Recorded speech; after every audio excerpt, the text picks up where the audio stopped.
জানিয়ে দিব এই মুহূর্তে পাওয়া সর্বশেষ বাংলা সংবাদ। শুরুতেই শিরোনাম। নিরাপদ ও মানবিক দেশ গড়তে যুদ্ধ চলবে, জামায়াত আমিরের ঘোষণা। জানাবো আওয়ামী লীগ শুধু বিচারের মুখোমুখি হতে পারবে, নির্বাচনে না, নাগরিক কমিটির মন্তব্য। এদিকে গণতন্ত্র উত্তরণের জন্য প্রাথমিক সিঁড়ি নির্বাচন, শামসুজ্জামান দুদু। জানাবো বিএনপি নেতা সালাউদ্দিন বহিষ্কারের দাবিতে মহিলা দলের ঝাড়ু মিছিল। সর্বশেষ জানিয়ে দিব জামিনে মুক্তি পেয়ে বেপরোয়া শীর্ষ সন্ত্রাসীরা। শুনছিলেন সংবাদ শিরোনাম, এবারে বিস্তারিত। নিরাপদ ও মানবিক দেশ গড়তে যুদ্ধ চলবে, জামায়াত আমিরের মন্তব্য। যুদ্ধ শেষ হয়নি বলে মন্তব্য করেছেন বাংলাদেশ জামায়াতে ইসলামের কেন্দ্রীয় আমির ডাক্তার শফিকুর রহমান। তিনি বলেন, একটি নিরাপদ মানবিক বাংলাদেশ গড়ার লক্ষ্যে যুদ্ধ অব্যাহত থাকবে। পাশাপাশি এই বার্তা প্রতিটি ঘরে পৌঁছে দেওয়ার জন্য নেতাকর্মীদের আহ্বান জানিয়েছেন তিনি। বরিশালে নগরীর হেমায়েত উদ্দিন ঈদগাহ ময়দানে জেলা এবং মহানগর জামায়াত ইসলামের কর্মী সম্মেলনে প্রধান অতিথির বক্তব্যে তিনি এই আহ্বান জানান। এ সময় শফিকুর রহমান বলেন, আমাদের কাছে অনেকে জিজ্ঞাসা করেন সুষ্ঠু নির্বাচন হবে কিনা এবং আওয়ামী লীগ নির্বাচনে অংশ নিতে পারবে কিনা। আমাদের কথা স্পষ্ট, আগে তারা গণহত্যার বিচার মুখোমুখি হয়ে আদালতে প্রমাণ করুক, তারপরে নির্বাচন করুক। তিনি বলেন, রাজনৈতিক অর্থ যদি গণহত্যা হয় তার বিচার করবে দেশের জনগণ। এদেশে আর কোনো চাঁদাবাজি ফ্যাসিবাদ ফিরতে পারবে না। মহানগর জামায়াতের আমির অধ্যক্ষ জহির উদ্দিন মোহাম্মদ বাবরের সভাপতিত্বে কেন্দ্রীয় অনেক নেতাই বক্তব্য রাখেন। কর্মী সম্মেলনে যোগ দেওয়ার আগে জামায়াত আমির দুপুরে সদর উপজেলা চরমনাই দরবার পরিদর্শন করেন এবং ইসলামী আন্দোলন বাংলাদেশের নায়েবে আমির এবং চরমনাই পীরের সঙ্গে মত বিনিময় করেন।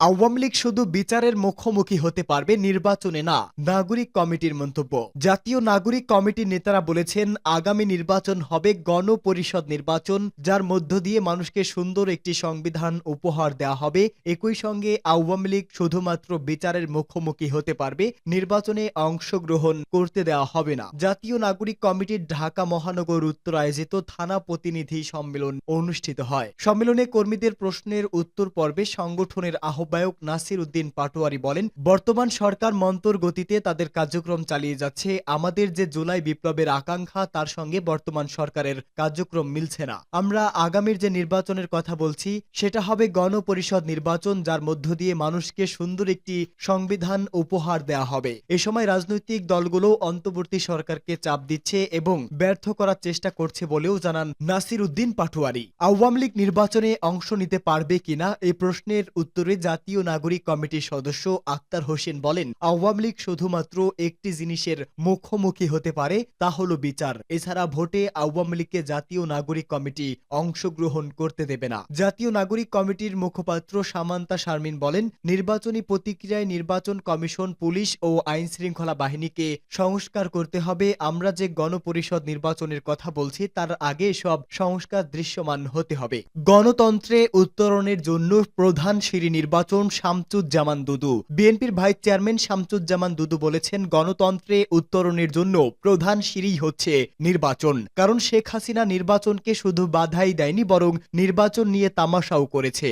এখন আমরা সরাসরি সেই নির্বাচনের বিরোধিতা করছি, এটা দুঃখজনক। এই জায়গা থেকে আমাদেরকে সরতে হবে, কারণ নির্বাচন গণতন্ত্র উত্তরণের জন্য প্রধান সিঁড়ি শুধু নয়, বরং দেশে গণতন্ত্র স্বাধীনতা প্রতিষ্ঠা করতে নির্বাচন ছাড়া বিকল্প কোনো পথ নেই। জাতীয় প্রেস ক্লাবের জহুর হোসেন চৌধুরী হলে বাংলাদেশ জাতীয়তাবাদী গণতান্ত্রিক পরিষদের নবম প্রতিষ্ঠা বার্ষিকী উপলক্ষে জাতীয়তাবাদী গণতান্ত্রিক পরিষদ আয়োজিত আলোচনা সভায় তিনি এসব কথা বলেন। দুদু বলেন, এই সরকার কোনো রাজনৈতিক দলের সরকার না, তাদের সব রাজনৈতিক দলের সমর্থনের সরকার। সব রাজনৈতিক দলের সেন্টিমেন্ট তাদেরকে বুঝতে হবে, আর সেন্টিমেন্ট বুঝতে হলে গণতন্ত্রের পথে যাত্রা করতে হবে। তিনি বলেন, গণতন্ত্রের পথে যাত্রা করতে হলে নির্বাচনের কোনো বিকল্প নেই। মানুষের যে প্রত্যাশাগুলোর জন্য পরিবর্তন হয়েছে, যেমন জিনিসপত্র দাম কমবে, আইন শৃঙ্খলা পরিস্থিতি ভালো হবে, মানুষ স্বস্তির সঙ্গে বসবাস করতে পারবে, একটি সুষ্ঠু নির্বাচনের মধ্য দিয়ে জনগণ তার পছন্দের প্রার্থীকে বিজয়ী করতে পারবে।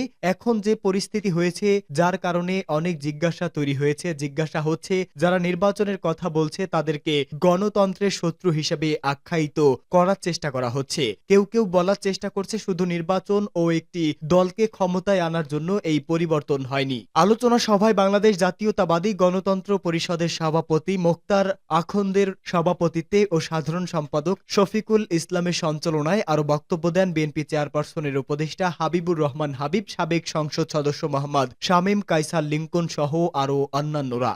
বিএনপি নেতা সালাউদ্দিনকে বহিষ্কারের দাবিতে মহিলা দলের ঝাড়ু মিছিল। ঢাকা ৪ আসনের সাবেক সংসদ সদস্য ও বিএনপির বাণিজ্য বিষয়ক সম্পাদক সালাউদ্দিন আহমেদকে বিএনপি থেকে বহিষ্কারের দাবিতে রাজধানীর ডেমরায় বিক্ষোভ ও ঝাড়ু মিছিল করেছে জাতীয়তাবাদী মহিলা দলের নেতাকর্মীরা। স্টাফ কোয়ার্টার চৌরাস্তা এলাকায় এই কর্মসূচি পালন করেন তারা। ডেমরা বিশ্ববিদ্যালয় কলেজের প্রফেসর, কেন্দ্রীয় জাতীয়তাবাদী মহিলা দলের সদস্য ও ডেমরা থানা মহিলা দলের সভাপতি লায়লা ইসলামকে দুশ্চরিত্রা আখ্যা দিয়ে শীতলক্ষ্মী নদীতে ফেলে হত্যার হুমকি দেওয়ার প্রতিবাদে ও বিক্ষোভ ও ঝাড়ু মিছিল আয়োজন করা হয়। ডেমরা বিশ্ববিদ্যালয় কলেজে সালাউদ্দিন আহমেদের দেওয়া বক্তব্যের এই হুমকির ভিডিও ইতিমধ্যে সামাজিক যোগাযোগ মাধ্যমে ভাইরাল হওয়ায় নেতাকর্মীরা ক্ষোভে ফুঁসছেন বলেও মিছিলে জানান তারা। তাদের দাবি, বিএনপি থেকে বহিষ্কার না হওয়া পর্যন্ত সালাউদ্দিনের বিরুদ্ধে মহিলা দলের নেতাকর্মী সহ এলাকাবাসী ও শিক্ষার্থীরা আন্দোলন চালিয়ে যাবে। প্রয়োজনে রাজপথ বন্ধ করে দেবে তারা। ঝাড়ু মিছিল শেষে সংক্ষিপ্ত সভায় ডেমরা থানা জাতীয়তাবাদী মহিলা দলের নেতাকর্মীরা বলেন, গত ৫ আগস্টের পর হঠাৎ করে বিএনপিতে সরব হয়েছেন সাবেক এমপি সালাউদ্দিন আহমেদ ও তার অনুগামী কয়েকজন, অথচ বিগত আন্দোলন সংগ্রামের ১৭ বছর বিএনপির রাজনীতি থেকে নিষ্ক্রিয় ছিলেন তিনি। বর্তমানে সুসময় দেখে আবারও বিএনপি নেতাকর্মীদের কাঁধে চড়ে একবার ঢাকা ৪ আসন আর একবার ঢাকা ৫ আসনে এমপি হওয়ার স্বপ্ন দেখছেন তিনি। তবে তার এমপি হওয়ার স্বপ্নই রয়ে যাবে। তারা বলেন, পূর্বে ফ্যাসিস্ট শেখ হাসিনার গুন্ডা পান্ডারা আমাদের দলের নেতাকর্মীদের গুম খুনের হুমকি দিত, আর এখন হুমকি দেয় সালাউদ্দিন। দ্রুত সালাউদ্দিন আহমেদকে দল থেকে বহিষ্কার না করলে তিনি নেতাকর্মীদের মাঝে বিভ্রান্ত সৃষ্টি করবেন।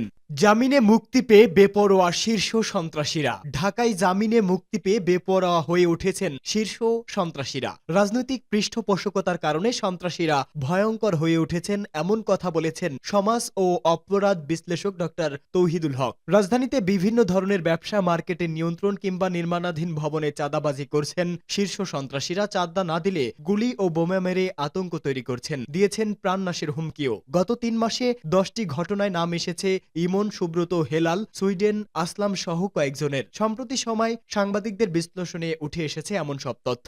ঘটনা বিশ্লেষণে উঠে এসেছে ধানমন্ডি ৭ নম্বরের এতে ৭ থেকে ৮টি ভবন তৈরির কাজ চলছে। গত বছরের ৩০ ডিসেম্বর ৫ থেকে ৬ জন যুবক এসে যোগাযোগ করতে একটি মোবাইল ফোন নম্বর দিয়ে যান। সেই নম্বরে যোগাযোগ করলে পুলিশের খাতায় শীর্ষ সন্ত্রাসী ইমনের পরিচয়ে ৩০ লাখ টাকা চাঁদা দাবি করা হয়। চাঁদা না দিলে পুলিশি পাহারা বসালে হামলা চালান সন্ত্রাসীরা। ভবনের সামনে এসে দরজা খুলে ফাঁকা গুলি করার পর পেট্রোল দিয়ে আগুন ধরিয়ে দিয়ে পালিয়ে যান তারা। এই ঘটনায় নির্মাণ সংশ্লিষ্টদের সঙ্গে আতঙ্কে আছেন এলাকাবাসীও। গত ১০ জানুয়ারি এলিফ্যান্ট রোডে মাল্টিপ্যান মার্কেটের সামনে ২ ব্যবসায়ীকে কুপিয়ে জখম করা হয়। এখানেও নাম আসে ইমনের। তবে আহতরা আরেক শীর্ষ সন্ত্রাসী পিচ্চি হেলালের ভাই হওয়ায় দুজনের দ্বন্দ্বের বিষয়ে সামনে এলেও ভুক্তভোগীদের দাবি জড়িত কেবল ইমন। রাজধানীর মগবাজারে বিশাল সেন্টারে ২টি দোকান দখলের চেষ্টা করে আরেক সন্ত্রাসী সুব্রত বাইন। মাঝে মাঝে মহড়া দিচ্ছেন তার লোকজন।